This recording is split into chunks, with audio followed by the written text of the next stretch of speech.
yukhalifuhu iku nulayani apa zahiru kalamihim hu ing madzukira min syumulihi litabiat. Yukhalifu iku nulayani apa zahiru kalamihim hu ing yashmalut tabiat. Wal awalu tawi kang kawitan aufaku iku luwih cocok. Wal awalu utawi kang kawitan aufaku iku luwih cocok bidawa hiri sunnati kelawan piro-piro dohiri hadis. Bidawa hiri sunnati iku kelawan piro-piro dohiri hadis. Wasani utawi kang kaping pindho aufaku iku luwih cocok apa asani bil qawaidi kelawan piro-piro kaidah. Sumaro aitu mongko kari-kari ningali sapa ingsun ba'dul muhaqqiqina ing sebagiane piro-piro ulama ahli tahqiq nakalal ijma'i ing nukil ijma'. Nakalal ijma'i ing nukil ijma' alaihi ing atase asani. Alaihi ing atase asani.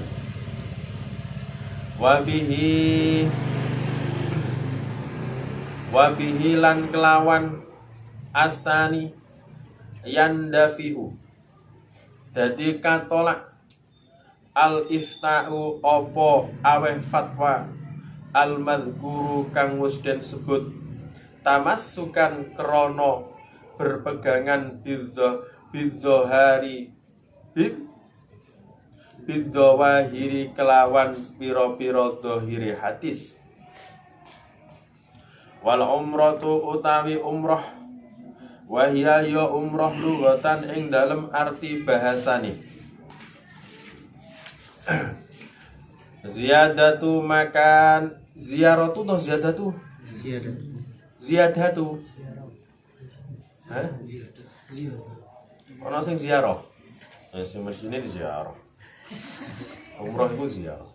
Ziyaratu makanin iku ngunjungi panggonan amirin kang rame. Kamu ziarah.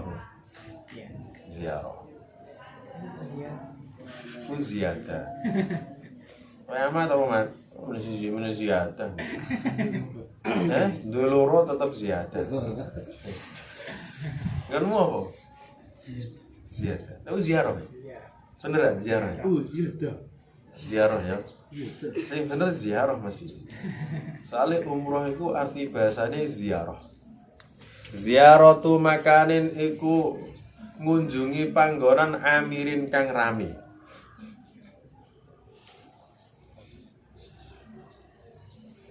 Wasyar'an lan ing dalem arti syara'i qasdul ka'bati iku nejo Ka'bah linusuki krana nglakoni pira-pira ibadah al-ati kang bakal teka. Yajibani iku wajib karone. Ai al-hajju tegese apa haji wal umratu lan umrah.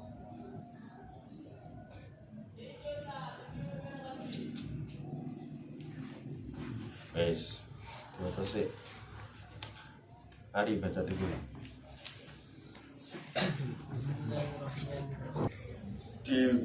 Diwajibkan haji diwajibkan pada tahun ke-6 dari hijrahnya Nabi Muhammad SAW. Kanjeng Nabi Muhammad SAW sebelum diangkat menjadi nabi dan sesudah diangkat menjadi nabi, tapi belum hijrah. Jadi sebelum diangkat jadi nabi dan sesudah diangkat menjadi nabi, sebelum beliau hijrah telah melaksanakan beberapa haji yang jumlahnya nggak ada yang tahu. Yang penting banyak. Itu Rasulullah SAW. Nah. Akan tapi ketika beliau setelah diutus menjadi nabi, maka beliau hanya haji 1 kali. yang dinamakan dengan haji wada. Jadi sebelum diutus menjadi nabi dan sesudah diutus menjadi nabi, sebelum hijrah beliau haji beberapa kali yang jumlahnya tidak diketahui. Setelah hijrah ya ini setelah hijrah beliau hanya haji satu kali. Hanya haji satu kali.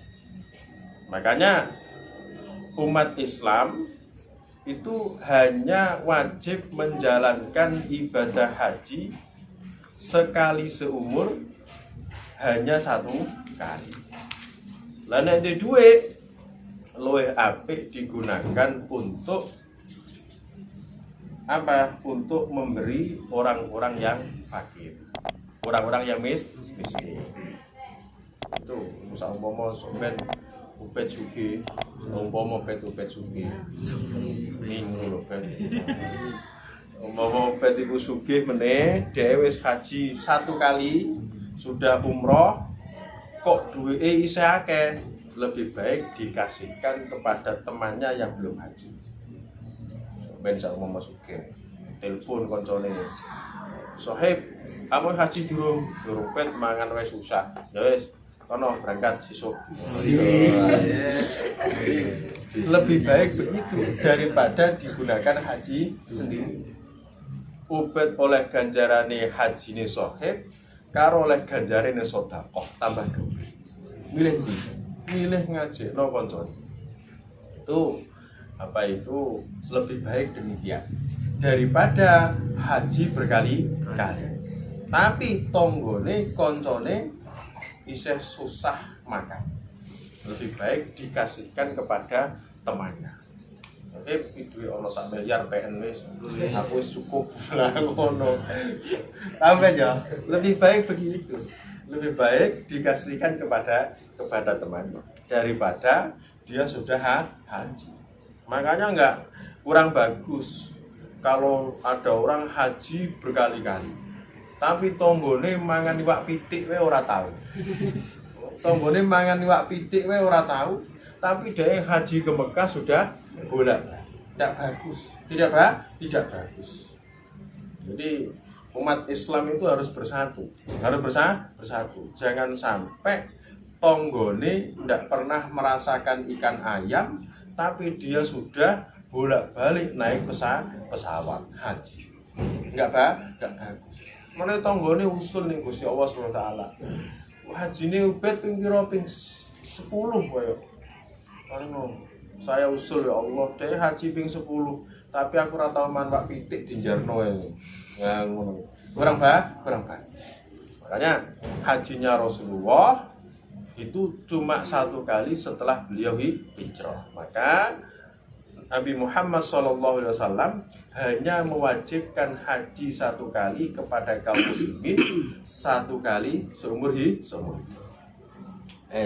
Ada hadis yang menjelaskan tentang keutamaan haji ke Baitullah. Kata Rasulullah SAW, "Man hajja hadzal bait kharaja min dunubihi ka yauma waladathu ummu." Barang siapa yang haji ke Baitullah, maka dia setelah haji, dia seperti anak yang baru dilahirkan oleh ibunya. Kalau anak yang baru dilahirkan oleh ibunya ada dosa? Nggak ada dosa sama sekali. Bagaikan kertas putih yang belum tertulis di atasnya. Enggak, seperti putih sekali, belum ditulisi apapun. Sama orang yang haji ke Baitullah setelah pulang itu bagaikan bayi yang baru dilahirkan oleh ibunya. Berarti nggak punya dosa. Itu kalau hajinya diterima oleh Allah Subhanahu wa taala. Makanya dalam hadis yang lain kan apa itu al-hajjul mabrur laisa lahu jaza illal jannah. Haji yang mabrur yang diterima oleh Allah tidak ada balasan baginya kecuali mendapatkan surga dari Allah Subhanahu wa taala. Paham ya? Itu keutamaannya haji mabrur, haji ke Baitullah. Yang penting mabrur, maka dosanya habis diampuni oleh Allah Subhanahu wa taala. Paham ya? Nah, menurut Syekhuna, berarti Imam Ibnu Hajar di dalam Hasaidah, yang dimaksud kaya mawaladathu ummu. Tadi kan Rasulullah mengatakan kharaja min dunubihi kaya mawaladathu ummu. Orang yang haji ke Baitullah, maka dosanya akan habis sebagaimana anak yang baru dilahirkan oleh Allah Subhanahu wa taala. Ini yang dimaksud dosa semuanya, apa hanya dosa kecil saja? Atau dosa yang tidak berhubungan dengan hakul adami? Maka menurut Imam Ibnu Hajar, yang dimaksud kayauma waladul ummu adalah yashmalu at-tabi'at. Jadi semuanya dosa. Semuanya dosa. Baik hakul adami juga dimaafkan oleh Allah Subhanahu wa taala. Ini menurut Imam Ibnu Hajar Al-Haytami. Entek dosa ini. Makanya haji fadilahnya luar biasa. Sholat ya luar biasa. Waduh, kamu sholat 5 waktu ya sama. Dosanya habis. Dosanya habis. Nah, ini yang difatwakan oleh sebagian guru-gurunya Imam Al-Malibari. Jadi orang yang haji dosanya habis walaupun berhubungan dengan hakul adami. Contoh sama mau haji. Haji ini mabrur. Sebelum haji dia pernah jewer sohib orang nohat. Jeweri mendino. Jeweri setiap hari dijeweri. Setelah haji maka dosanya ubed entek. Walaupun toh pernah melakukan dosa yang berhubungan dengan hakul adami. Paham ya? Hakul adami. Ini menurut sebagian gurunya Imam Al-Malibari, yaitu Imam Ibnu Hajar Al-Haytami. Habis dosanya. Paham ya? Tetapi mayoritas ulama fuqaha mengatakan bahwa yang tabiat itu tidak bisa. Berarti kalau ada dosa yang berhubungan dengan hakul adami tidak dihapus oleh Allah walaupun dia telah melakukan haji mabrur. Ini menurut mayoritas ulama fikih. Wal awal awfaq bi dhahiri sunnah. Pendapat yang pertama yang mengatakan bahwa semuanya dosa baik itu berhubungan dengan hak adami itu diampuni oleh Allah Subhanahu wa taala, itu yang cocok dengan teksnya hadis. Soalnya Rasulullah mengatakan kayauma waladathu ummu, bagaikan anak yang baru dilahirkan oleh ibunya. Yang baru dilahirkan oleh ibunya. Berarti kalau baru dilahirkan oleh ibunya dosanya habis enggak ada dosanya.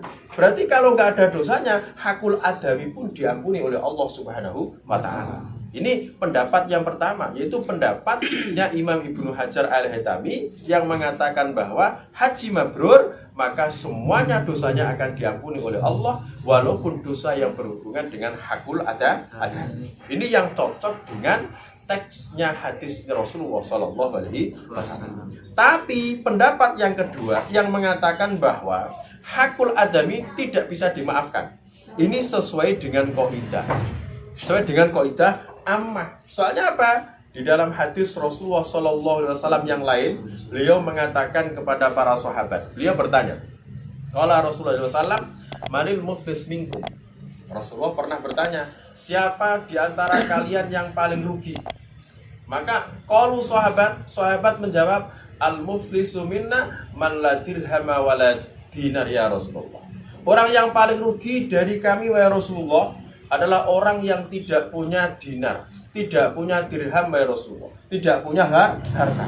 Maka Rasulullah SAW beliau mengatakan, innal muflisa min ummati man ya'ti yaumal qiyamah bi salatin wa zakatin wa siyamin.